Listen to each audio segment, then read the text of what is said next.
They handed me a badge at Christmas dinner. It said housekeeper in block letters. My son looked at me holding a tray of glasses and said, "Foods for family." There was no chair for me at the table. My name is Victoria Harper. I'm 70 years old, and that was the moment I realized the people I'd spent 42 years building a life for had decided I didn't deserve a seat at it anymore. Let me tell you what happened next. I stood in that North Dallas dining room with its vaulted ceilings and professionally decorated tree, and I looked at that table. 10 place settings, 9 chairs, crystal glasses gleaming under the lights, linen napkins folded into perfect shapes. The seating chart by the entryway had my name on it, printed in elegant calligraphy on cream cardstock, under a section labeled Support Staff. My daughter-in-law, Jane, had clipped that badge onto my sweater herself, right there in front of 20 people. Her smile was bright, her voice louder than it needed to be. "Just so the caterers don't get confused," she announced cheerfully. "We don't want anyone mixing up the family with the help." Her parents laughed. The cousins laughed. Even some of the grandchildren giggled, too young to understand but old enough to know when the adults thought something was funny. After raising 2 children and building a business from nothing, I stood there holding that tray while my daughter-in-law labeled me the help. My son, Caleb, sat near the head of the table. He glanced at the badge, at the tray in my hands, at the long table set with crystal and silver that gleamed under the light. He smirked. Not smiled, smirked. "Ma, don't make that face," he said, reaching past me for the carving knife. "Foods for family, you know that." I looked at my husband, Mark, sitting beside Jane's father across the table. He adjusted his tie, looked down at his plate, said absolutely nothing. The room kept moving around me. Conversations hummed. Someone poured more wine. Jane's mother raised her glass and said something about their first Christmas in this beautiful home, and a few people lifted their glasses in response. I set the tray down on the buffet. My hands were steady. After 7 decades of life and 4 decades of holding this family together, my hands knew how to stay calm even when everything inside me wanted to break. I reached for my left hand and touched the wedding ring that had been there so long it had worn a groove into my skin. Mark bought it from a tiny jewelry shop when we were living in a rented duplex over his brother's garage. The diamond was small. The band had thinned at the bottom from decades of washing dishes and signing loan papers and building a life from nothing. I slid it off. No one noticed at first. They were too busy laughing at Jane's father's story about a golf tournament. But I noticed how light it felt in my palm. I noticed how the diamond caught the candlelight one last time. "You know, it's Christmas Day as I'm telling you this. I wonder where you are right now. Are you at your own table, surrounded by people who see you? Or are you somewhere taking a breath because the day feels heavier than it should? Maybe you're in the kitchen listening to this while everyone else talks in the other room. Maybe you're in your car or your bedroom, just needing a moment that belongs to you. However your Christmas is going, I'm glad you're here with me. Drop a comment and tell me where you're watching from, what time it is, whether today is full of joy or something you're just surviving. If this moment is already hitting close to home, hit that like button. Share this story with someone who might need it.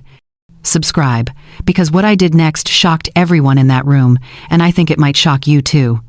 I stepped forward into the space where my chair should have been, right beside Caleb's seat. I placed the ring on the white linen tablecloth, directly in front of his plate. The soft clink of metal on china was barely a sound, but in that moment it cut through every conversation in the room. Forks froze mid-air. Glasses stopped halfway to lips. Someone's laugh died in their throat. Caleb stared down at the ring, then up at me. "Mom, what are you doing?" I looked at him. At the boy I'd carried on my hip while restocking shelves at our hardware store. At the teenager who used to say he'd run the family business someday. At the man who had just told me, in front of 20 people, that food was for family and I wasn't part of it. Then I looked at Mark, whose eyes were wide now, confused, like he couldn't quite process what was happening. I took a slow breath, kept my voice calm and even, and I said 4 words that would change everything. "You just lost everything." The room went completely silent. Jane let out a nervous little laugh. "Victoria, don't be so dramatic. It's a joke. You're part of the family, obviously." "Am I?" I asked quietly. No one answered.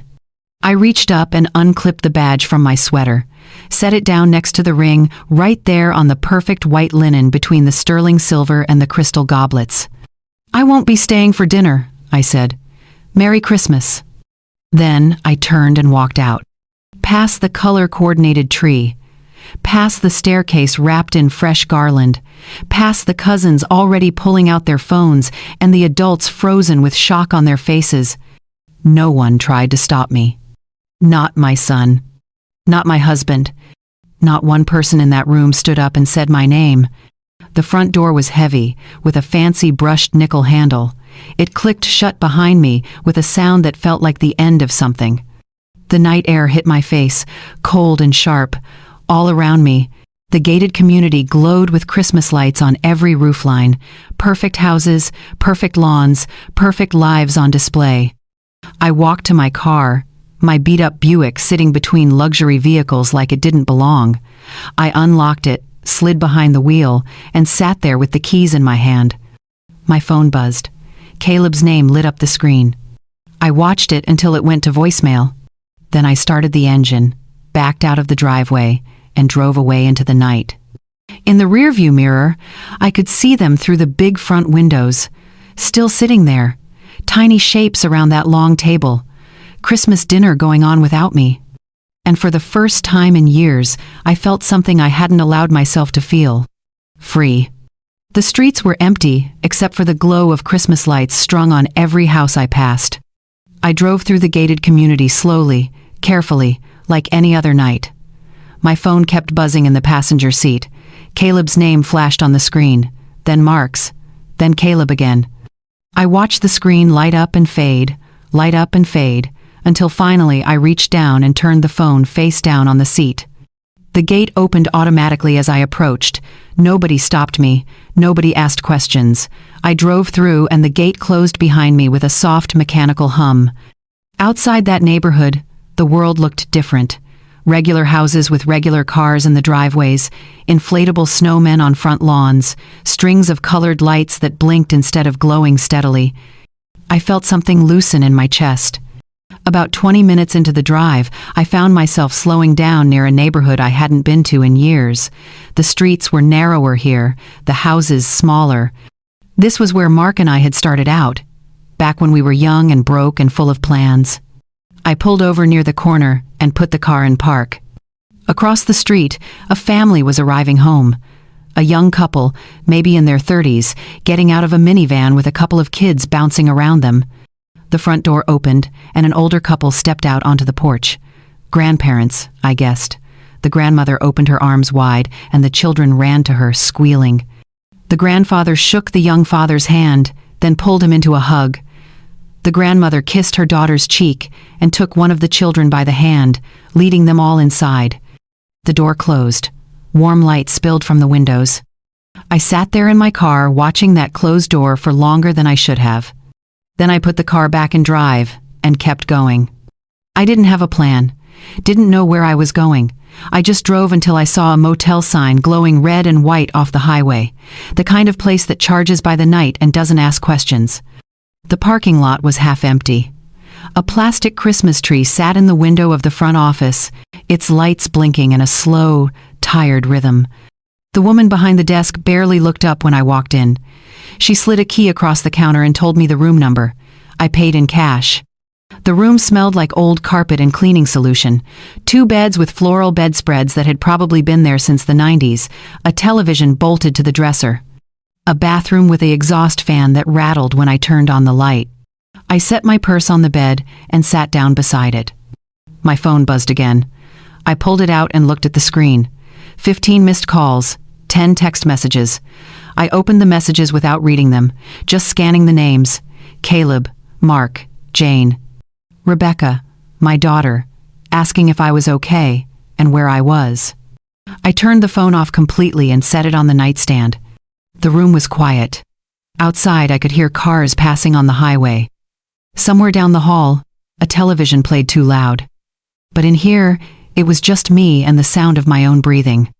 I lay back on the bed, still wearing my coat, and stared at the ceiling. The badge kept replaying in my mind.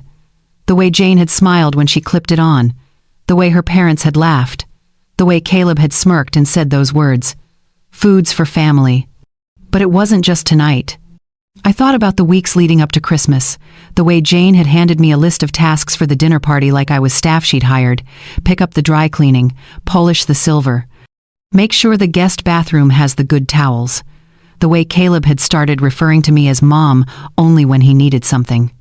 The way Mark had stopped looking at me during conversations, just nodding along to whatever Jane suggested. I thought about the day I'd overheard Jane on the phone with her mother.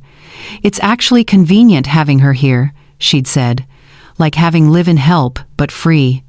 I thought about the business, the store Mark and I had built from nothing, the documents I'd found in his dresser drawer last month, giving Caleb managing authority without ever asking me, without ever mentioning it. I thought about the house, the one I'd bought, the one with my name on the deed, the one where there was no chair for me at the table. How long had it been happening? How many small moments had I let slide, telling myself it was just a misunderstanding, just a bad day, just the way families talk to each other? How long had I been invisible in my own life? The clock on the nightstand glowed red. Nearly midnight. Somewhere, in that big house with the perfect tree and the expensive furniture, they were probably still sitting around that table. Maybe they'd moved on to dessert. Maybe they were laughing about something else now, the awkward moment with the ring already fading into a story they'd tell later about how dramatic I'd been. Or maybe they were worried. Maybe they were finally realizing something had shifted. I closed my eyes. Tomorrow, I thought.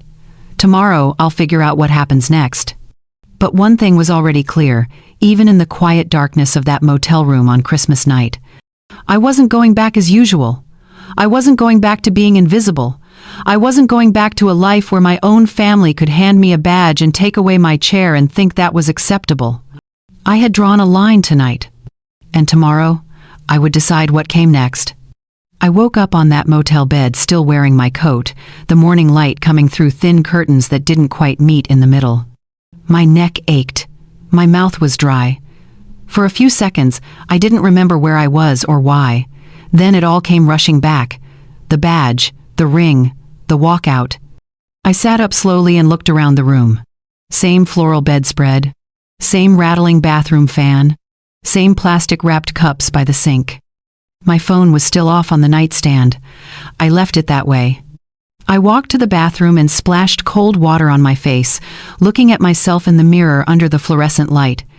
70 years old. Gray hair that needed washing. Lines around my eyes that told the story of every late night at the store, every worry about making payroll, every sacrifice I'd made thinking it was building something that mattered. I thought about the woman who had walked out of that house last night, about the woman staring back at me now.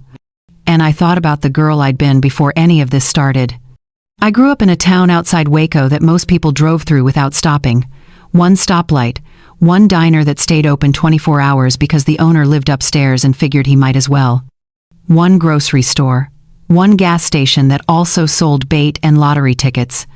My mother waited tables at that diner until her knees gave out when I was 16. She'd come home after the dinner shift smelling like coffee and grease, kick off her shoes, and soak her feet in a basin of warm water while I did my homework at the kitchen table. My father drove a delivery truck for a company that paid him by the mile, not by the hour. He was gone most weeks, home on Sundays if we were lucky. We were the kind of family that made a pound of ground beef stretch into 6 meals. We ironed aluminum foil to reuse it. We wore clothes until they couldn't be patched anymore, and even then my mother would cut them into rags for cleaning. But we were proud. My parents worked hard, they paid their bills, they taught me that dignity wasn't about how much money you had, it was about how you carried yourself and whether you kept your word. I met Mark Harper when I was 23, working the register at a drugstore in town. He came in to buy aspirin and ended up staying to talk for 20 minutes. He was 25, working at a hardware store 2 towns over, full of ideas about how things could be done better if someone just gave him a chance. We got married a year later in a little church with folding chairs and borrowed flowers.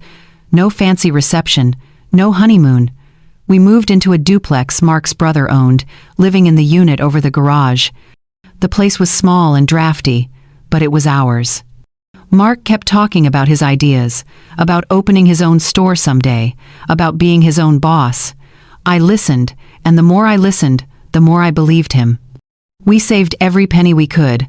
I took a second job doing bookkeeping for a tax preparer during the season. Mark worked overtime. We ate beans and rice more nights than I can count. After 2 years, we had enough for a down payment on a narrow storefront on Lancaster Avenue in Fort Worth. The building was old. The floors were uneven and creaky. The back room had a leak in the roof that dripped into a bucket when it rained. But the rent was cheap and the location was decent, right on a corner where people passed by on their way to work. We called it Harper's Home Supply. I painted the sign myself, standing on a stepladder in the July heat, carefully lettering each word in block print. Mark stood below, telling me when the letters were crooked. The first 10 years were the hardest. Mark worked the front, helping customers, learning what they needed, building relationships with contractors and weekend fix-it people. I kept the books in the back room, tracking every dollar that came in and went out, learning to read loan documents and negotiate with suppliers. When Rebecca was born, I was 27. I took 1 week off, then brought her back to the store with me. She slept in a bassinet behind the counter while I rang up sales and answered the phone. When she got older, I wore her in a sling on my chest, rocking her with my foot while I counted inventory. Caleb came 3 years later. By then, we'd refinanced the store twice to make it through slow winters when nobody was buying lumber or paint. We'd used my small life insurance policy as collateral once, betting everything that we'd make it through. I learned which bankers would explain things to me like I had a brain in my head and which ones talked over me to Mark like I wasn't even in the room. But we made it. The store grew. Slowly, carefully, we added a small lumber section out back. Then we opened a second location in Arlington when Caleb was in elementary school.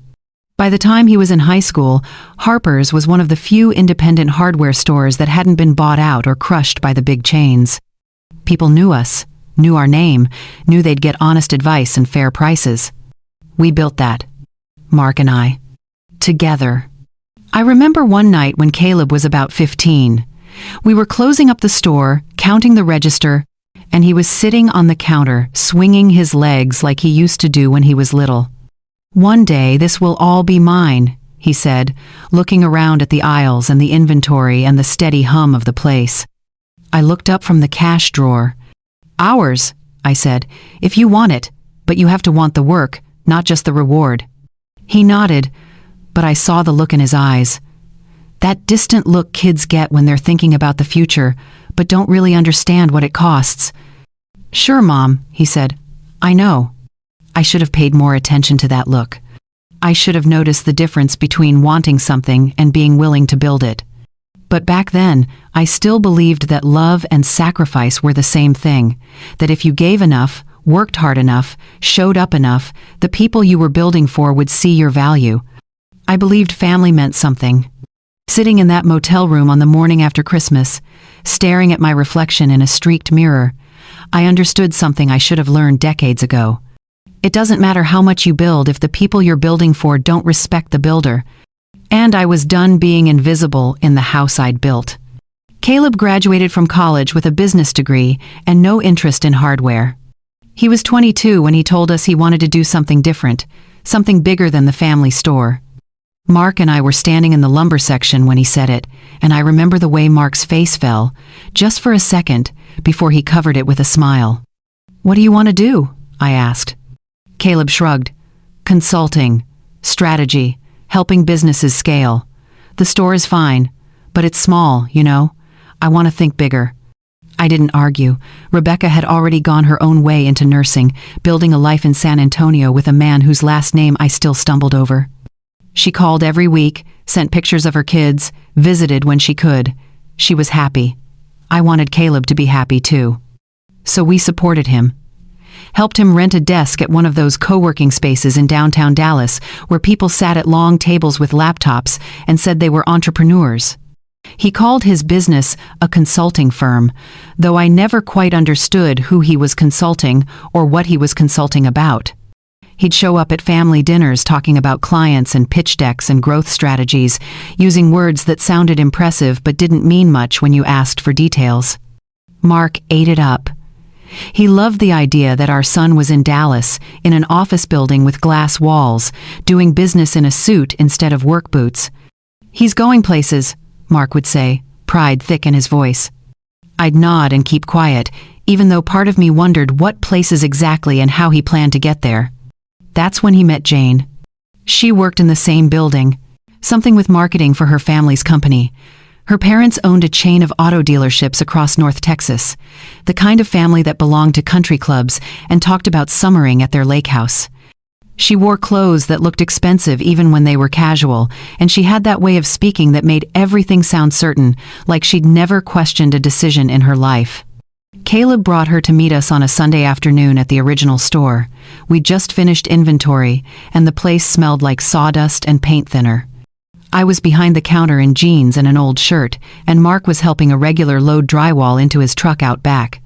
Jane walked in wearing white pants and heels that clicked on the scuffed linoleum.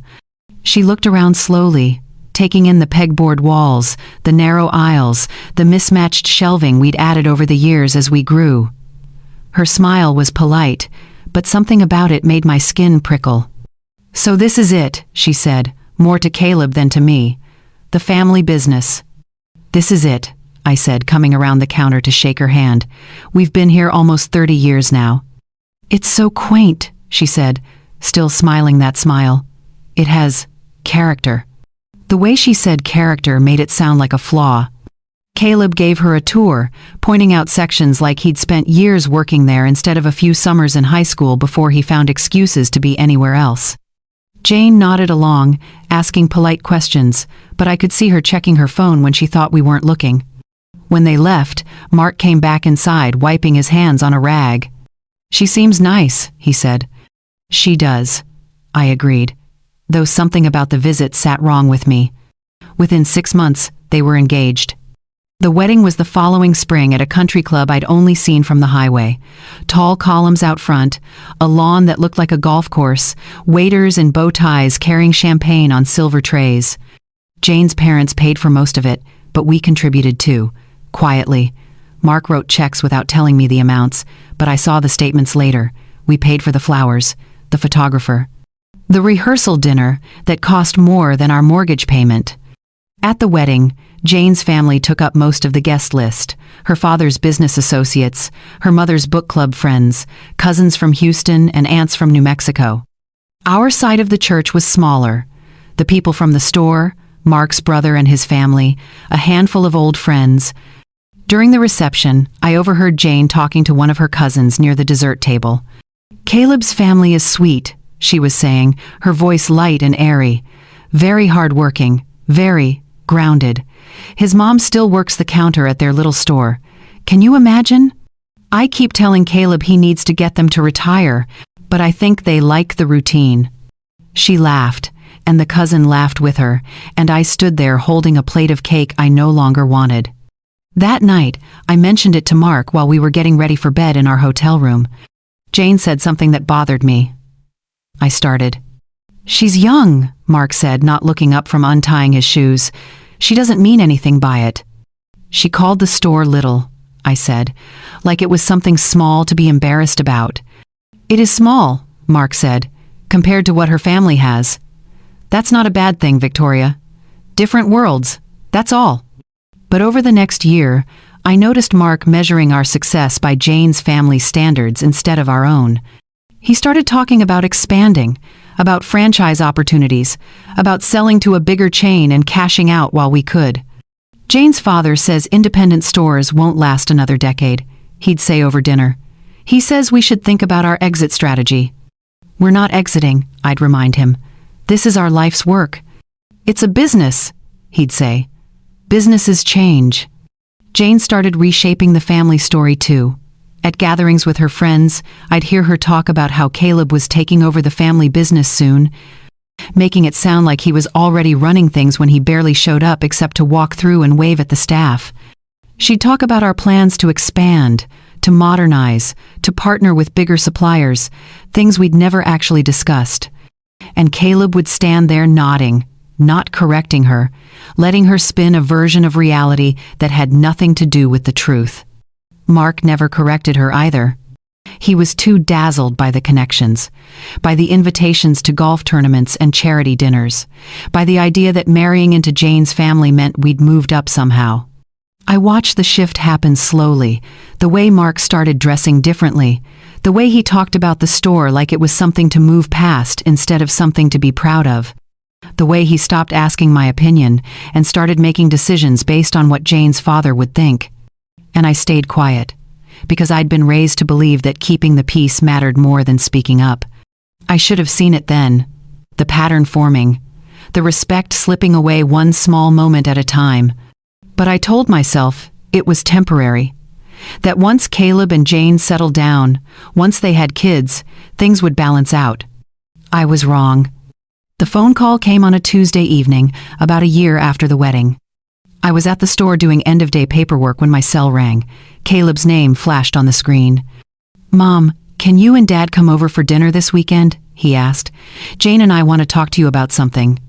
"What about?" I asked, already sensing the careful tone in his voice, the one he used when he was about to ask for something. "It's good news," he said. "We'll explain when you get here."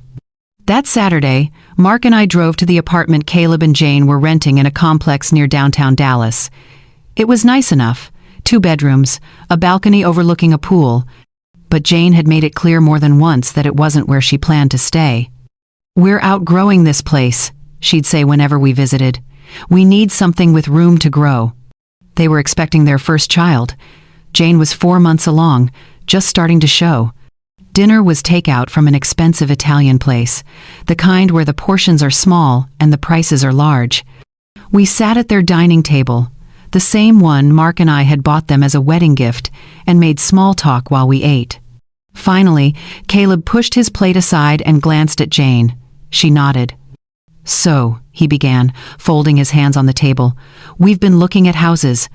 "That's exciting," Mark said. "Found anything you like?" "We did," Jane said, pulling out her phone and showing us photos. "It's in a gated community north of Dallas. Great schools, beautiful neighborhood, 4 bedrooms, 3 baths. The master suite alone is bigger than this entire apartment." I looked at the photos. The house was enormous, modern, all clean lines and big windows and professionally landscaped yards. "It's lovely," I said carefully, "but that's gotta be expensive." "It is," Caleb admitted. "That's what we wanted to talk to you about." He laid it out like a business proposal. They'd found the perfect house but couldn't qualify for the full mortgage on their own. Not yet. Caleb's consulting business was still building. Jane worked part-time for her father's company but was planning to stay home once the baby came. "What we're thinking," Caleb said, "is a partnership. You buy the house as an investment property. We pay you rent until we can take over the mortgage ourselves. Win for everyone." I sat back in my chair and looked at Mark. He was nodding slowly, like he'd already decided this was a good idea. "It's basically real estate investment," Jane added. "You'd own an asset that appreciates. We'd have the space we need for the baby, and eventually we buy you out. Everybody benefits." "How much are we talking about?" I asked. Caleb slid a piece of paper across the table. I looked at the number and felt my stomach tighten. The house was 3 times what Mark and I had paid for our current home. The down payment alone would take a significant chunk of our savings. "Can we think about it?" I asked. "Of course," Jane said quickly, "but the market's moving fast. The seller wants an answer by next week." On the drive home, Mark was quiet for a long time. "What do you think?" I finally asked. "I think it's a good opportunity," he said. "Real estate's solid, and it's for our grandchild. For Caleb's family. It's a lot of money, Mark." "We have it," he said. "What else are we saving it for? We're not getting any younger. Might as well help our kids while we can." I ran the numbers that night at the kitchen table, spreadsheets and calculator and bank statements spread out in front of me. We had the money, barely, but it would leave us with almost no cushion. If something went wrong at the store, if one of us got sick, if anything unexpected happened, we'd be in trouble. But Caleb was our son, and Jane was carrying our first grandchild. I called Caleb the next morning. We'll do it, I said, but the deed stays in my name until the mortgage is paid off. Once you're ready to buy us out, we can transfer it. Until then, it's our property legally. There was a pause on the other end of the line. Is that really necessary? Caleb asked. We're family. It's necessary, I said firmly. This is a business arrangement, like you said. We need to protect ourselves. Another pause. Okay, he said finally, if that's what it takes. We closed on the house 6 weeks later. I signed more papers than I could count, my hand cramping from writing my name over and over. Caleb and Jane were there, excited, making plans about furniture and paint colors. Mark squeezed my shoulder as we left the title company. You did a good thing, he said. I wanted to believe him. 3 months later, after the baby was born, things shifted again. Mark and I were still living in our old house, the one we'd raised the kids in. It was small but paid off, comfortable, ours. Then Caleb called. Mom, Jane's overwhelmed with the baby, he said. And the house is so big. We've got that whole guest suite on the first floor that's just sitting empty. What if you and Dad moved in? Just temporarily. You could help with the baby, and we could all be together. It would be like those multigenerational households everyone's talking about now. I should have said no. But I heard the exhaustion in his voice. And I thought about my grandchild, tiny and new, needing all the help he could get. Let me talk to your father, I said. Mark loved the idea, loved the thought of being close to the baby, loved the modern house with its smart appliances and surround sound. He was ready to sell our old place and move in that same week. So we did. We sold the house where we'd raised our children, where I'd painted the walls and planted the garden and fixed the leaky faucet a dozen times. We packed up 30 years of memories into boxes and moved into the guest suite of the house I'd bought for my son. The suite was nice. Bedroom, bathroom, small sitting area, separate entrance. Jane kept calling it your own space, making it sound like we were getting something special instead of being tucked away in a corner of a house that was supposed to be theirs but was legally mine. At first, it was fine, good, even. I'd hold my grandson, this tiny, perfect person with Caleb's eyes and Jane's nose, and feel like maybe this had been the right choice. I'd help with feedings and diaper changes. I'd cook meals while Jane recovered. Mark would sit in the nursery with the baby sleeping on his chest, looking happier than I'd seen him in years. But slowly, things changed. Jane started asking me to do more. Small things at first. Could I pick up groceries while I was out? Could I start a load of laundry? The baby was fussy and she was so tired. Could I watch him while she took a nap? I said yes. Every time, I said yes. Because that's what grandmothers do. That's what family does.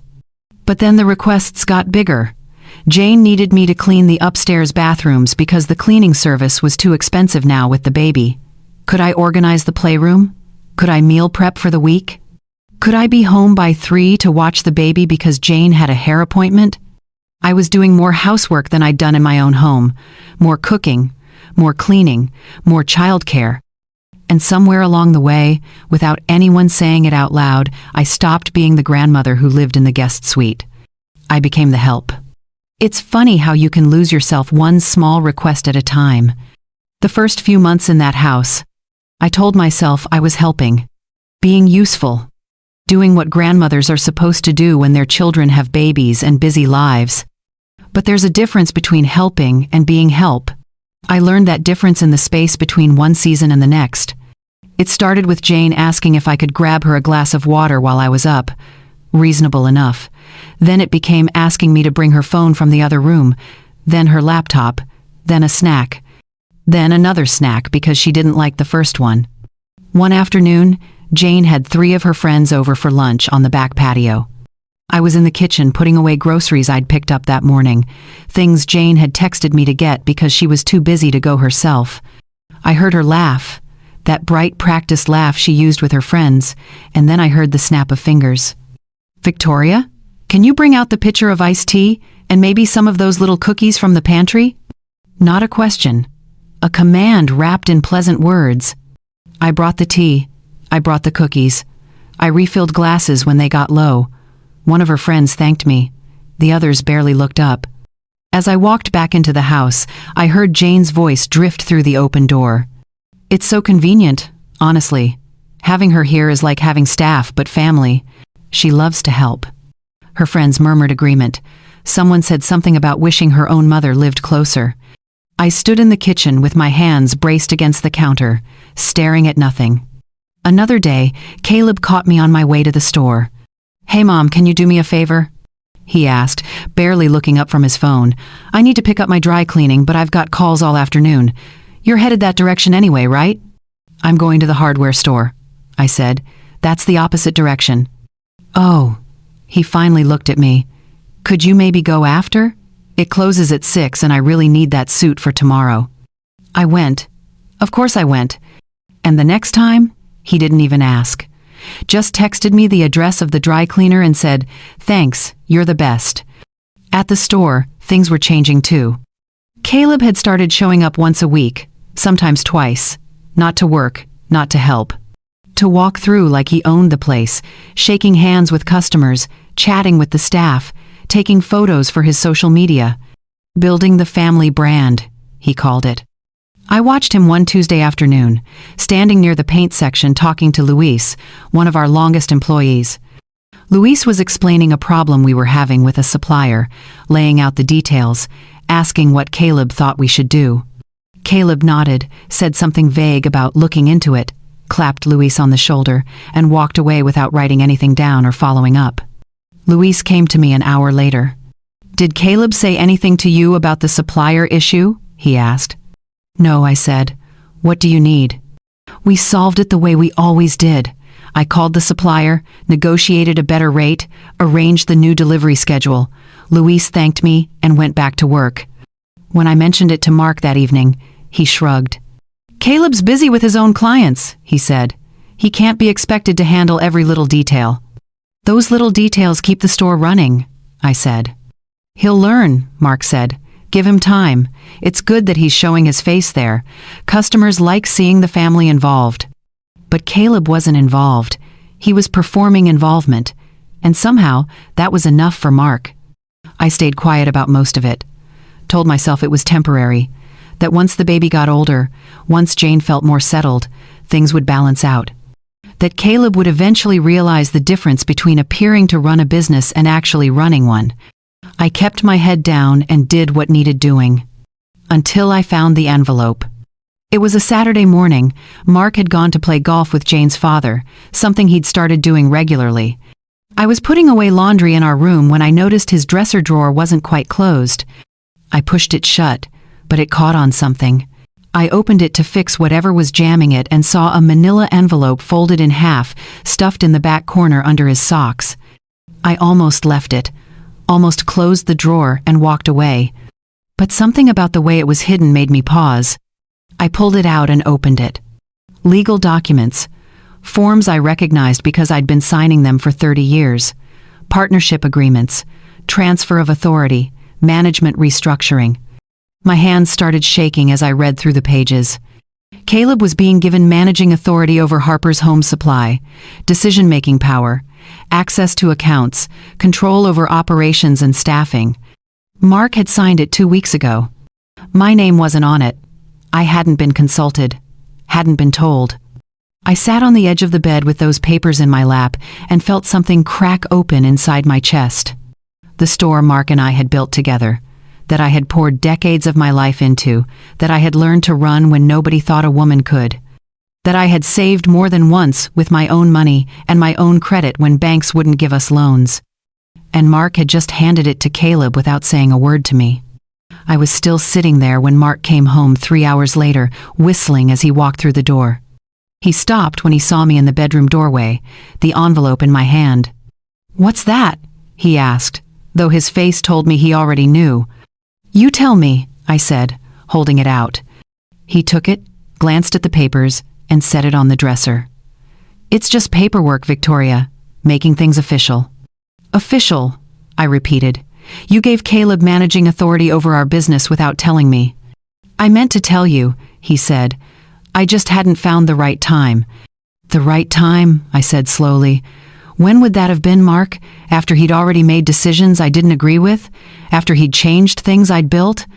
Or were you just never going to tell me at all? Don't be dramatic, he said, loosening his tie. It's time for Caleb to step up, to take charge.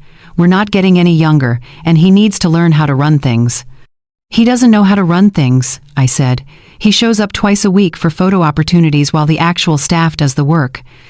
He'll learn by doing, Mark said. That's how we learned. We learned by working, I said. By being there every single day, by making sacrifices and hard decisions. Caleb's not doing any of that. Mark sighed like I was being difficult, like I was the problem. You've always been too hard on him, he said. He's doing his best. And frankly, the store needs fresh energy, new ideas. Caleb can bring that. What about my ideas? I asked. What about my energy? I'm still here, Mark. I still work there every day. I still handle the accounts and the suppliers and all the things that actually matter. But suddenly I don't get a say in who runs the place? You're making this about you when it's about him, Mark said. It's about giving our son an opportunity. It's about you erasing me, I said. He looked genuinely confused. Nobody's erasing you, Victoria. You're still part of the business. You'll always be part of it. But not equal, I said. Not respected, not consulted. Just there, just useful. He didn't answer that. Didn't seem to understand why I was upset. And in that moment, standing in the bedroom of a house I'd bought for my son while my husband defended giving away the business I'd helped build, I understood something terrible. Mark didn't see me as a partner anymore. He saw me as a supporting character in someone else's story. And I had let it happen. One yes at a time. One favor. One compromise. One moment of staying quiet when I should have spoken up. I walked out of the room and closed the door behind me. Mark didn't follow. After the confrontation about the business documents, things in the house became quieter, more careful. Mark and I moved around each other like strangers, sharing a waiting room. He went to work. I went to work. We came home to that big house where we lived in a guest suite and pretended everything was fine. Caleb barely noticed the tension. Or if he did, he ignored it. Jane noticed. I could see it in the way she watched me during dinner, her eyes calculating, measuring. She was smart enough to know something had shifted, but not quite sure what. 3 weeks after I found those papers, I was in the upstairs hallway folding sheets from the dryer. The laundry room was tucked at the end of the hall, near the master bedroom. I'd learned to do laundry during the day when the house was quiet, when I could get things done without being asked to do 17 other tasks at the same time. I was standing at the folding table, matching corners on a fitted sheet, when I heard Jane's voice coming from the bedroom. The door was open just enough that sound carried. She was on the phone. I wasn't trying to listen, but her voice had that edge to it, the one she used when she was being honest instead of polite. "No, I know," she was saying, "but it's getting awkward. She's here all the time. When people come over, they don't know if she's family or staff. It's confusing." I stopped folding. "I mean, she's useful," Jane continued. "Don't get me wrong. The free childcare is amazing, and she does all the housework without being asked. But useful isn't the same as, lovable. Useful, not lovable." The words hit like a slap. "We've been looking at those luxury retirement communities," Jane said. "The nice ones with the activities and the meal plans. We'll sell it as a gift. Like, you've worked so hard, you deserve to relax, all of that." She'll feel guilty saying no. There was a pause while whoever was on the other end responded. "Well, that's the thing," Jane said, her voice dropping lower. "Once she's settled there, we can simplify everything. The business structure is a mess." Mark said Caleb technically doesn't have full control because Victoria's name is still on half the paperwork. And this house, legally it's still in her name. Can you believe that? "She's living in our house, but we don't even own it." Another pause. "Right, so we get her to sign some documents, present it as estate planning or whatever, simplifying things for tax purposes. She doesn't need to understand all the details. Mark can handle her. And then we're clear. House is ours. Business is ours. She's taken care of in a nice place, we're not the bad guys, and everyone's happy. I stood frozen in that hallway with a half-folded sheet in my hands. Caleb's nervous about it, Jane admitted. He thinks she won't go for it. But honestly, what choice does she have? It's not like she can afford to move out on her own, not with what retirement costs these days. This way she gets a nice place and we get our house back. Win for everyone. The person on the other end must have asked about me staying in the guest suite, because Jane laughed.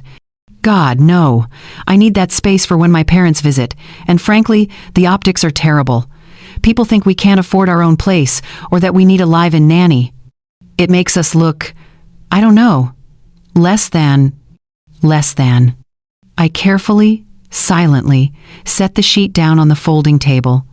Look, I'm not heartless, Jane said. She's been helpful. But there's a difference between helping when you visit and just being here all the time. It's our house. Our life. Our family. She had her turn. There was more conversation. Something about timing and paperwork and making sure Mark was on board, but I stopped listening. I walked back down the hallway on legs that felt numb, into the guest suite, closed the door. Sat on the edge of the bed. They were going to take it all. The house I'd bought, the business I'd built, my autonomy, my choice, my place in my own family. They were going to wrap it up like a gift, call it generosity, and make me sign away everything I'd worked for. And then they'd put me somewhere out of sight where I wouldn't be confusing to their guests or inconvenient to their image. I thought about the women I'd known over the years who'd ended up in those places. Nice places, sure. Clean rooms and organized activities and meals on a schedule. But still places where you went when your family decided they were done making room for you in their actual lives. My mother had died at 68, still living in her own home, still making her own choices until the very end. She'd have burned the house down before she let someone shuffle her off to a facility because she was inconvenient. I stood up and opened the closet. On the top shelf, pushed to the back behind the winter coats, was an old accordion file, brown with age, rubber band around it that had lost its stretch years ago. I pulled it down and set it on the bed. Inside were decades of documents, original partnership agreements for the store, loan papers, property deeds, insurance policies, every important piece of paper that marked the building of our life. I spread them out on the bedspread. The deed to the house, my name, my signature, my property. The business registration for Harper's Home Supply. Both our names, but mine first, because I'd filed the paperwork. The mortgage documents. My credit score that had gotten us approved when Mark's alone wouldn't have been enough. Retirement accounts. Investment statements. The paper trail of everything we'd saved and built and earned. I read through each document slowly, carefully, seeing them with new eyes. What could they take? Only what I let them take. What could I take back? Everything that was already mine. I thought about Jane's voice on that phone call, about the way she'd said useful but not lovable, like those were the only two options. Like being useful meant you'd forfeited the right to be valued as a person. I thought about Caleb being nervous but going along with it anyway. Too weak to stop his wife from plotting to exile his own mother. Too comfortable with the house I'd bought and the business I'd helped build to risk losing any of it by doing the right thing. I thought about Mark, who apparently could handle me. Who would help them convince me to sign away my own life, because it was easier than standing up for his wife of 4 decades. I pulled out my phone and took photos of every document, every deed, every account statement, every piece of proof that showed exactly what I owned and what I'd built. Then I put the documents back in the accordion file, put the file back in the closet, and sat down at the small desk in the corner of the suite. I opened my laptop and searched for lawyers who specialized in property law and family businesses. I wasn't angry, not in the loud, explosive way, not in the way that makes you scream or throw things or make dramatic declarations. I was something colder than anger, something more dangerous. I was clear. They thought they could ease me out, sign me away, package my exile as a kindness and my loss as a gift. They'd forgotten who taught them what they knew about business, about negotiation, about reading the fine print and understanding leverage. They'd forgotten who actually built the foundation they were standing on. But I hadn't forgotten. and I wasn't going anywhere except exactly where I chose to go. On my own terms. With everything that was mine. The next morning, I waited until Caleb and Jane loaded the baby into the car and drove off to some holiday event at her parents' place. Mark had already left for the store, same as every weekday morning, like nothing had changed between us. I stood at the window and watched their car disappear down the street. Then I grabbed my purse and keys and drove to the law office on the other side of Fort Worth. Robert Mitchell had been our business attorney for 20 years. He'd handled the paperwork when we opened the Arlington location, helped us through 2 refinancings, and drew up our wills when the kids were small. He was in his 60s now, gray hair and reading glasses, the kind of lawyer who actually listened instead of just waiting for his turn to talk. I'd called him the day before, told him I needed to review some documents. He didn't ask questions, just told me to come by whenever I was ready. His office smelled like old books and coffee. He met me at the door with a handshake and led me to a small conference room with a table covered in files. "Victoria," he said as we sat down, "what's going on?" I told him everything. The house, the business documents Mark had signed without telling me, the conversation I'd overheard, the plan to move me into a retirement community and take control of everything I'd built. Robert listened without interrupting, making notes on a legal pad, his expression getting more serious with every sentence. When I finished, he sat back in his chair and looked at me for a long moment. "Do you want my legal opinion or my personal one?" he asked. "Both," I said. "Personally, I think your family's treating you terribly, and you'd be justified in whatever you decide to do." He leaned forward. "Legally, you have more power than they realize. A lot more." He pulled out a folder and started going through documents. "The store," he said, spreading out the partnership agreement. "You and Mark are equal partners on paper, but you're the one who filed the original business registration. You're the one whose credit got you through the rough years. You've been signing the checks and managing the accounts for 3 decades. If it came to a legal battle, a judge would see that you've been the primary operator." He pulled out another document. "The house, that one's simple. Your name is on the deed. Alone. Caleb and Jane have no legal claim to it whatsoever. They're essentially tenants, whether they realize it or not." "Mark helped pay for it," I said. "From a joint account, sure. But the title is in your name. That's what matters legally. You could sell that house tomorrow and they couldn't stop you." He opened another file. "Retirement accounts. Most of these are joint, which means both of you have access. But there are beneficiary designations and survivorship clauses. Given that Mark's health hasn't been great lately, the blood pressure issues and the medications, you need to make sure everything's structured the way you want it." I thought about Mark's doctor appointments over the past year, the prescriptions that kept multiplying, the way he got winded walking upstairs. "What can I do?" I asked. Robert picked up his pen. "Lots of things. Question is, what do you want to do?" I took a breath. "I want control of what's mine," I said. "I want the house and the business protected so they can't be taken from me or signed away while I'm pressured or manipulated. I want to make my own decisions about where I live and what happens to everything I've built." "Okay," Robert said. "Let's do this right." We spent the next 3 hours going through everything. He drafted a trust in my name with me as the sole trustee. The house would go into the trust. My share of the business would go into the trust. My individual accounts would be transferred to the trust. Everything protected, everything under my control alone. "Nobody can force you to sign anything," Robert explained. "Nobody can make decisions about your assets without your explicit approval. If Mark tries to give Caleb more authority, you can block it. If they try to sell something, you can block it. You're in the driver's seat." "What about the store?" I asked. "I don't want Caleb to have it. He hasn't earned it." Robert nodded. "Have you thought about selling to your employees? Luis and Tina? The people who've actually been running it with you?"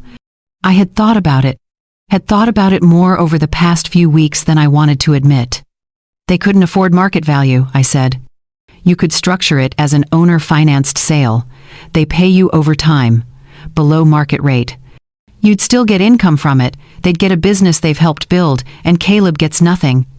Something in my chest loosened at that idea. "I like that," I said. We drafted intent to sell documents. papers that outlined the offer to Luis, Tina, and 2 other longtime employees. Fair terms, reasonable payments. A business that would stay in the hands of people who actually cared about it. The house, Robert said. What do you want to do there? Sell it, I said without hesitation. List it right after New Year's. I'll find somewhere smaller, somewhere that's actually mine. They're going to fight you on this, Robert warned. Let them, I said. It's my house. We drew up listing paperwork, contacted a realtor Robert knew, set a timeline for getting it on the market by the 2nd week of January. Bank accounts, Robert said. I'd recommend transferring your personal funds to a different bank. Somewhere Mark doesn't have automatic access, just in case. I nodded. Can we do that today? We can start the process. By the time I left Robert's office, the sun was starting to set. The sky was orange and pink, the kind of winter sunset that looks like it's apologizing for the cold. My phone had been buzzing in my purse all afternoon. I pulled it out and saw text messages from Jane. Can you pick up the silver polish on your way home? Need the good stuff, not the cheap kind. Also, grab more coffee. We're almost out. What time will you be back? Need help getting dinner started? I stared at those messages, at the casual assumption that I had nothing better to do than run her errands and cook her meals. A week ago, I would have stopped at the store, would have rushed home to make sure dinner was ready on time. Now, I almost laughed. Tomorrow was Christmas Eve. The big dinner was the day after. Jane had been planning it for weeks, sending me lists and instructions, treating me like catering staff. She had no idea that the woman she'd been ordering around had just spent the afternoon taking back every bit of power they'd thought they could strip away. I put my phone back in my purse without responding. Then I drove to a diner near the highway and ordered myself a meal. Sat at a booth by the window and ate slowly, watching the traffic pass by, feeling something I hadn't felt in months. Peace. The revenge was in motion. And they had no idea it was coming. Christmas Day arrived cold and bright. I woke up in that guest suite, in the house I legally owned, and got dressed with the kind of calm that comes from knowing exactly what you're going to do. The paperwork was signed. The trust was established. The house would be listed in 2 weeks. The store would be sold to people who deserved it. My accounts were being transferred to a bank where Mark's name appeared nowhere. All of it done quietly, legally, irreversibly. Today was just theater. One last performance before the curtain came down. I could hear Jane upstairs, her voice sharp as she directed the caterers through the final setup. Mark had left early to pick up her parents from their hotel.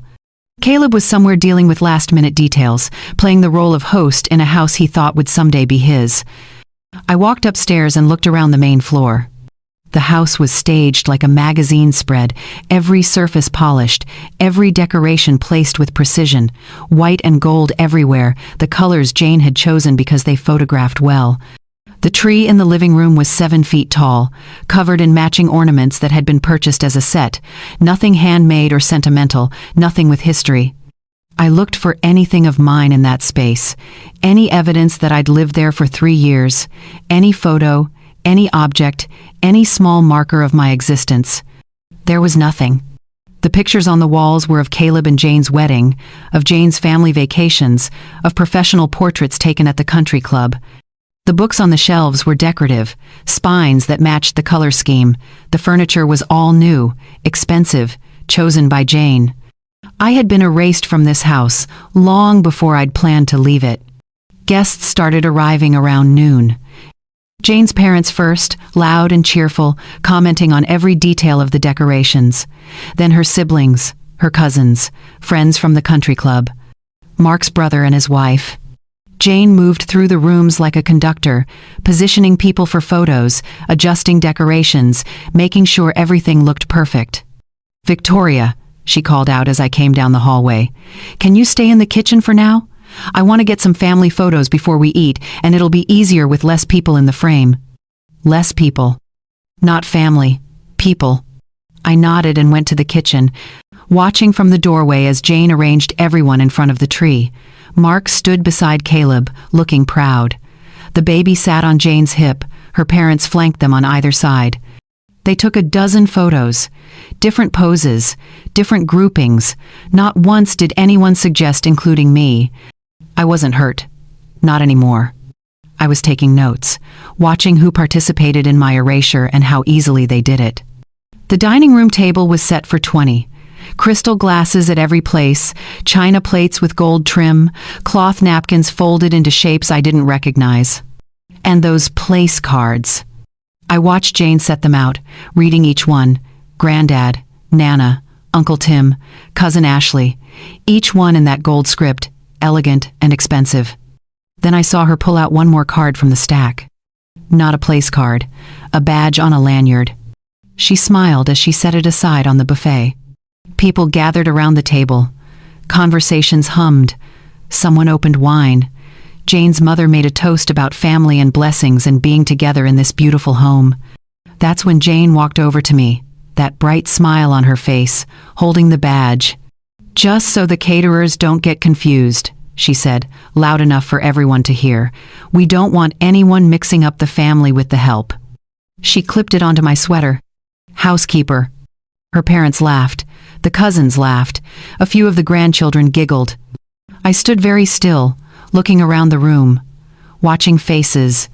Jane's parents thought it was hilarious, absolutely delighted by their daughter's wit. Her siblings looked uncomfortable but said nothing.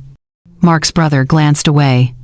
Mark himself sat at the table, adjusting his tie, looking at his plate like it was the most interesting thing in the room. Caleb caught my eye for just a second, and I saw something flicker there. Guilt, maybe, or fear, but not enough of either to make him speak up. I accepted the badge, didn't argue, didn't protest. I just watched, evaluated, cataloged exactly who found it funny and who stayed silent and who looked away. Then I looked at the table. 10 place settings, 9 chairs. The seating chart by the entryway had my name under support staff. I picked up the tray of wine glasses Jane had set out for me to distribute, held it carefully, walked to the buffet and set it down. Caleb was reaching for the carving knife, ready to play the role of man of the house. "Ma, don't make that face," he said, not quite looking at me. "Food's for family, you know that. Everyone's waiting on you now, aren't they? Wondering what you're thinking about this story, what your own Christmas looks like. Whether you've ever felt like the person standing while everyone else sits. Drop a comment and tell me. Where are you right now? What's your Christmas been like? Are you the one holding everything together while everyone else enjoys the celebration? Hit that like button if this is hitting home. Share this story if you know someone who needs to hear it. Subscribe, because what I'm about to do is going to shock every single person in this room. I reached for my left hand. The wedding ring slid off easily. I'd already loosened it that morning, knowing this moment was coming.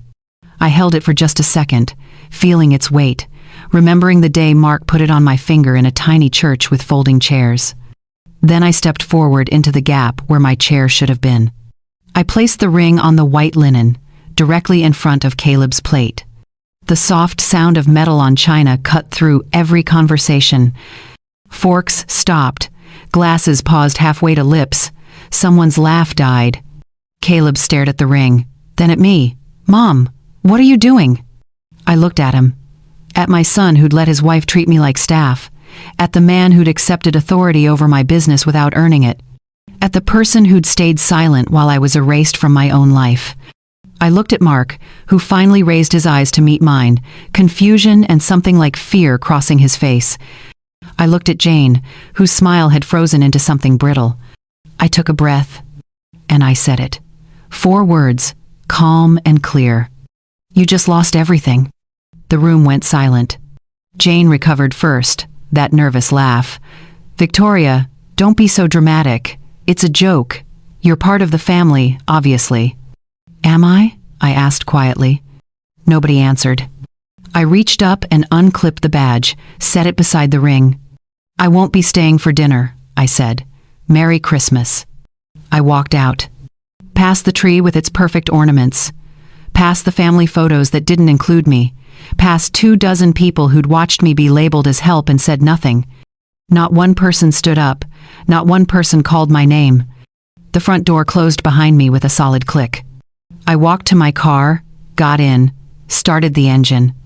My phone buzzed. I ignored it. In the rearview mirror, I saw them through the windows. Still there, still sitting. Still having no idea what those 4 words actually meant. They thought I was hurt, embarrassed, making a scene. They didn't know about the trust, the sale, the transfer of accounts, the lawyer, the plan. They didn't know I'd just walked away from people who'd already lost everything that mattered. And they wouldn't know until it was far too late to stop it. The morning after Christmas, I drove straight to the original Harper's Home Supply on Lancaster Avenue. Not the newer Arlington location, the first one, the store Mark and I had opened 40 years ago with a dream and a loan we could barely afford. The building looked the same as it always had. Narrow storefront, faded sign, squeaky floors that announced every customer who walked through the door. The back room still had that leak in the corner we'd patched so many times it had become a joke among the staff. I unlocked the front door and stepped inside. The smell hit me first. Sawdust, paint, motor oil. That particular combination of scents that meant work and purpose and something built with actual hands. I walked down the aisles slowly, running my fingers along the metal shelving, the pegboard displays, the bins of screws and nails organized by size. Every inch of this place had a memory attached. Every improvement had been fought for and earned. I heard the bell over the door jingle and turned to see Luis walking in, early as always, coffee in hand. He stopped when he saw me. "Victoria," he said, surprise and concern mixing in his voice. "Didn't expect to see you today. Thought you'd be with family." "Plans changed," I said. He nodded slowly, reading something in my face. Luis had worked for us for 18 years. He knew when not to ask questions. "Need help with anything?" he asked. "Not right now," I said, "but soon. I'll need to talk to you and Tina. Something important." "Whenever you're ready," he said, and headed toward the back to start his morning routine. I made coffee in the small break room, using the ancient machine that sputtered and hissed but still worked. Sat at the desk in the corner office where I'd done bookkeeping for decades. The morning sun came through the window at an angle, lighting up dust particles in the air. This was real. This mattered. Not the staged house with its perfect decorations. Not the family photos that didn't include me. Not the dining room table with no chair for the person who'd bought the furniture. This. I was still sitting there when I heard the bell jingle again an hour later. Heavy footsteps. The pace of someone angry. Mark appeared in the doorway of the office, his face flushed, still wearing his dress shirt from yesterday's dinner, wrinkled now. "What the hell were you thinking?" he demanded, "walking out like that, embarrassing us in front of everyone?" I looked at him calmly. "Good morning, Mark." "Don't good morning me," he said. "Jane called me 15 times last night. Her parents think you've lost your mind. Caleb doesn't know what to say to people. You made us look like fools." "I made you look like fools," I repeated slowly. "That's what you're upset about." "You walked out of Christmas dinner because of a joke," he said. "A stupid badge. Jane meant it as a light thing. You completely overreacted." I opened the folder on the desk in front of me, the one I'd prepared yesterday with Robert's help. "Come sit down, Mark," I said. "I don't want to sit down. I want you to come home and apologize so we can fix this." "Sit down," I said again, and something in my voice made him stop. He pulled out the chair across from me and sat, still radiating anger but starting to look uncertain. I slid the first document across the desk. "That's the trust paperwork," I said. "As of 2 days ago, the house is in my name alone, protected by a trust that only I control. You can't sign it away. You can't give Caleb authority over it. It's mine." Mark picked up the paper, his eyes scanning it, confusion replacing some of the anger. "What is this?" I slid him the next document. "Intent to sell Harper's Home Supply to Luis, Tina, and the core staff who've actually been running it. Owner financed, fair terms. They'll take over officially by March." "You're selling the store?" His voice went up. "Without asking me?" "I'm selling my half of the store," I said. "You can do what you want with yours. Give it to Caleb if you think he deserves it. But my share goes to people who've earned it." I slid him the third set of papers. "Listing agreement for the house," It goes on the market January 10th. We'll split the profit after the mortgage is paid." Mark stared at the papers like they were written in a foreign language. "You can't do this," he said. "I already did." "Victoria, this is insane. You're throwing away everything we built because Jane made a stupid joke?" "It's not about the badge," I said quietly. "It's about the year before the badge, the year before that. It's about you giving Caleb managing authority over this business without telling me. It's about letting Jane treat me like staff for 3 years while you played golf with her father. It's about you choosing their comfort over my dignity every single time it mattered." His face was red now. "I was trying to keep the family together by erasing me from it." He opened his mouth, closed it. "We can fix this," he said finally, but his voice was weak. "We can talk to them, set boundaries, make it better. I'm done trying to fix what shouldn't have been broken in the first place," I said. I pulled out one more paper. The rental listing for a small house on the coast near Corpus Christi, 2 bedrooms, walking distance to the water, plain and simple and nobody else's. "I'm moving here," I said. "End of January. You can come with me if you want. We can start over. Simple life. No Caleb calling you for favors, no Jane asking me to polish silver. Just us, like it used to be before we forgot who we were." Mark looked at the listing, then at me. "You're serious," he said. "Completely." "But Caleb," he started, "the baby. Jane's expecting us to help." "Caleb is a grown man," I said. "Jane has parents with money and connections. They'll be fine." "They need us," Mark said. "They need free labor and money they didn't earn," I said. "That's not the same thing." He sat there holding all those papers, his hands shaking slightly. "I won't live where I'm treated as staff," I said. "I won't stay in a house where there's no chair for me. I won't keep building things for people who don't value the builder. You're free to choose them or me. But I'm done choosing people who won't choose me back." Mark's face crumpled, not with anger anymore, with something closer to panic. "I never meant for it to get like this," he said. "I thought I was doing the right thing, supporting our son, being a good father. I didn't realize how bad it had gotten." "You didn't realize because you weren't paying attention," I said. "You were too busy impressing Jane's father and defending Caleb to notice your wife becoming invisible." He put his head in his hands. "What do you want me to do?" he asked. "I want you to think," I said. "Really think about what kind of life you want and who you want to be in it. Then make your choice." I stood up, gathered my things. "I'm not going back to that house," I said. "I'm staying at a motel until the rental is ready. If you want to talk, you know where to find me, but I'm not waiting around while you decide if I'm worth standing up for." I left him there, sitting at that desk with papers spread in front of him that proved the life he'd assumed would never change was already over. The paperwork for the store sale took 2 weeks to finalize. Robert handled most of it, drawing up contracts that protected everyone involved. Luis and Tina would take over ownership with 3 other longtime employees. They'd pay me in monthly installments over 10 years at a rate well below market value. Fair enough that they could afford it. Low enough that it felt like the gift it was meant to be. On a cold morning in early January, we all met at Robert's office to sign the final documents. Luis arrived first, dressed in a button-down shirt I'd never seen him wear before. Tina came next, her hands shaking as she set her purse on the conference table. The others filed in behind them, each looking nervous and excited and slightly disbelieving. "You're sure about this?" Luis asked me for the 3rd time that week. "You're really sure?" "I've never been more sure of anything," I said. We signed, page after page, initials here, signatures there, Robert explaining each section in his calm, methodical way.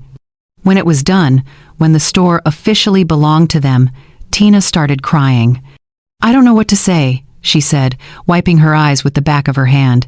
"We never thought we'd own anything like this. Never dreamed it was possible." "You've been running it for years," I told her. "You just didn't have the title. Now you do."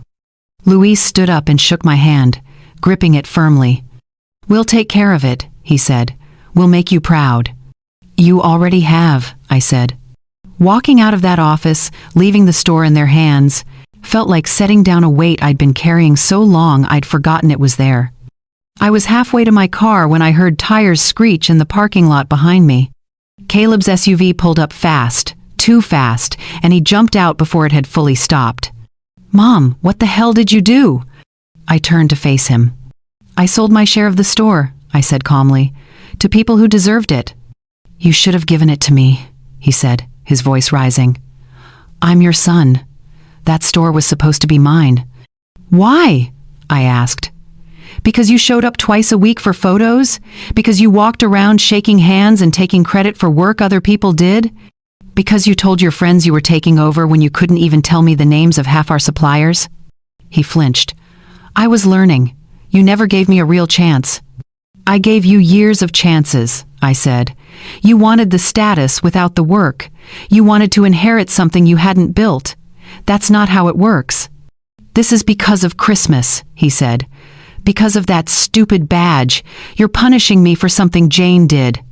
"This is because you let her do it," I said. "Because you sat there and smirked and told me food was for family like I wasn't part of yours. Because you spent 3 years watching your wife treat me like hired help and said nothing." His face was red now, anger mixing with something that looked like shame. "We're family," he said, but his voice was weak. "Family," I repeated. "Is that what you call people you badge as staff? People whose chair you remove from the table?" He looked away. "The house is going on the market next week," I said. "You'll need to start looking for somewhere else to live." His head snapped back. "You can't sell the house. We live there." "I can and I am," I said. "It's in my name, my property, my decision." "Where are we supposed to go?" "Anywhere you can afford," I said.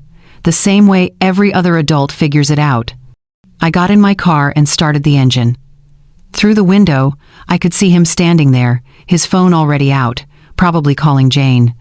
By the time I got back to the motel, my phone was ringing. Jane's name on the screen. I answered. "How could you do this?" she screamed before I could say hello. "That's our house. We built our life there. You can't just take it away from us." "I'm not taking anything," I said calmly. "I'm selling what's mine, what I bought, what I've been letting you live in." "We've invested so much in that place," she said. "The renovations, the furniture, the landscaping." "With my money," I reminded her. "Every mortgage payment came from me. Every upgrade you made was funded by me. You invested decorating choices. I invested actual money I earned." "What about the kids?" she demanded. "What about your grandson? You're going to uproot him from his home?" "He's 2, I said. "He won't remember this house. And speaking of my grandson, I've set up an education trust for him, fully funded. College, graduate school if he wants it. But the trust is in his name alone. You and Caleb can't touch it." There was silence on the other end. "You've thought of everything, haven't you?" Jane said finally, her voice cold. "This whole revenge plot." "It's not revenge," I said. "Revenge would be making you suffer. This is just me taking back what was always mine and making sure my grandson has opportunities you can't gamble away." "Caleb's father would never let you do this," she said.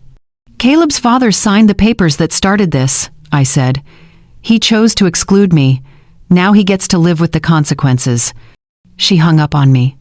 I set the phone down and looked around the motel room that had become oddly comfortable over the past couple weeks. In 3 weeks, I'd be in that little house by the coast, starting over, building something new.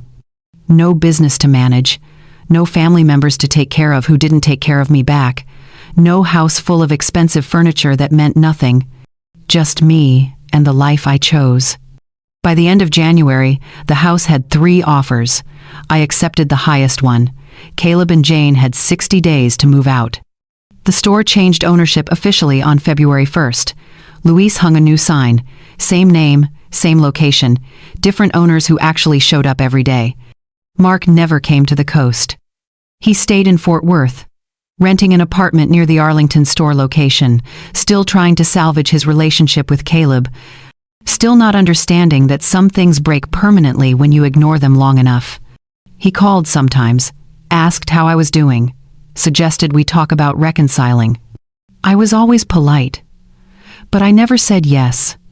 Every structural piece of power that Caleb and Jane had assumed they'd inherit was gone. The business belonged to someone else. The house was sold. My accounts were locked away where they couldn't access them. They'd had everything handed to them, and they'd treated the person who handed it like she was invisible. Now they had exactly what they'd earned. Nothing but the lessons they should have learned years ago. 1 year later, I stood in the kitchen of my coastal bungalow on Christmas morning, mixing a salad in a bowl that didn't match anything else in the room. The house was small. 2 bedrooms, peeling paint on the front porch, a backyard with a fence that leaned slightly to one side. The appliances made noise when they ran. The floors creaked. The windows stuck when you tried to open them. I loved every imperfect inch of it. The dining table was set for 8, mismatched chairs I'd collected from thrift stores and yard sales over the past year, plates in different patterns because I'd stopped caring about things coordinating, cloth napkins from the dollar store mixed with ones I'd embroidered myself on quiet evenings. Mrs. Jenkins from next door arrived first, wearing one of her bright scarves and carrying a casserole dish. She was 73, had 3 grown children who rarely called, and the sharpest sense of humor I'd ever encountered. "Smells like something actually edible," she said, setting the dish on the counter. "Not like last week when I tried that recipe from the internet." Clara came next, a retired teacher from down the block who made pies that could make you forget your own troubles. She brought 2, pecan and apple. Then came the 2 young women from the diner where I took breakfast most mornings, both new to town, both far from their own families, both working hard and trying to figure out their lives. And finally, Rebecca. My daughter pulled up in her minivan stuffed with kids and presents and snacks and the beautiful chaos that came with her everywhere she went. Her husband helped unload while the children ran straight to the backyard to see the crooked fence and the small garden I'd planted. "Grandma, is this your new house?" my youngest granddaughter asked, her eyes wide as she looked around the small living room with its second-hand furniture and walls I'd painted myself. "It is," I said, crouching down to her level. "What do you think?" She turned in a slow circle, taking it all in. The mismatched chairs, the table that wobbled slightly, the decorations I'd made from construction paper with the neighbor kids. The tree in the corner with ornaments from the dollar store mixed with a few I'd brought from my old life. "It looks happy," she said. Those 3 words made my throat tight. "It is happy," I told her. "Very happy."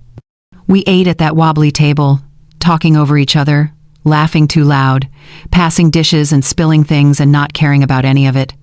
Nobody was performing. Nobody was staging photos. Nobody was worried about impressions or appearances. It was messy and warm and real.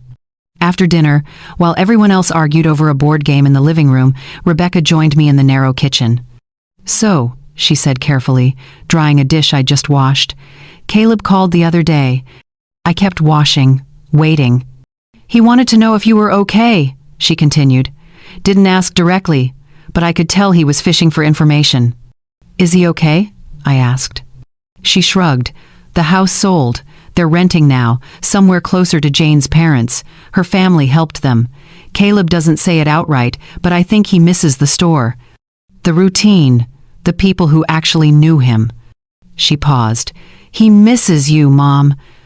A year ago, I would have grabbed my keys that second, would have driven hours to fix things, would have forgiven everything because the idea of distance hurt more than the memory of what they'd done. But I'd learned something in this little house by the water. "I hope he's learning," I said quietly. "I don't wish him harm. I never did. But I can't go back to being invisible just because he's uncomfortable being visible to his own mistakes." "Would you ever talk to him?" Rebecca asked. I dried my hands and looked at my daughter. "Maybe," I said. "If he can say the words that matter, if he can look me in the eye and say I'm sorry, and I see you, really see you." "And if he does?" she asked. "Then we'll see," I said. "But I'm not waiting for it. I'm not putting my life on hold hoping he figures it out. I'm living now, with or without his apology." Rebecca squeezed my hand. "You look good, Mom," she said. "Really good. Lighter somehow." "I am lighter," I said. "Turns out when you stop carrying people who won't walk beside you, you can actually breathe." After everyone left, after the house settled into quiet, I walked to the small shelf by the front door. Framed between a photo of my grandchildren and a picture of the original Harper's storefront was the badge from that last Christmas. Housekeeper. I'd gone back for it months after moving out, after the house was empty and echoing, found it in a kitchen drawer with old takeout menus and broken pens. I'd almost thrown it away. But then I realized it wasn't a reminder of shame. It was a reminder of the day I stopped accepting less than I deserved. I touched the frame lightly. They'd tried to give me a label instead of a seat, tried to make me small enough to fit their idea of convenient. They'd forgotten I was the one who built the floor they were standing on. If you're listening to this and you see yourself somewhere in my story, if you've been the one doing invisible work, accepting jokes at your expense, standing while everyone else sits, hear me clearly. You are not the help unless you choose to be.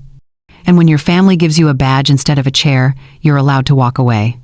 Take back what's yours, your time, your money, your dignity, your right to choose who gets a seat at your table. The sound of you standing up for yourself is louder than any room that tried to keep you invisible. Before you go, do me one favor. If this story meant something to you, hit that like button. Leave a comment about your own journey or what spoke to you today. Share this with someone who needs to hear that they're worth more than how they're being treated. And subscribe, because there are more stories like this. Stories about people who found their power when everyone else thought they'd given it away. I belong to myself now. And that's the best inheritance I could have given myself.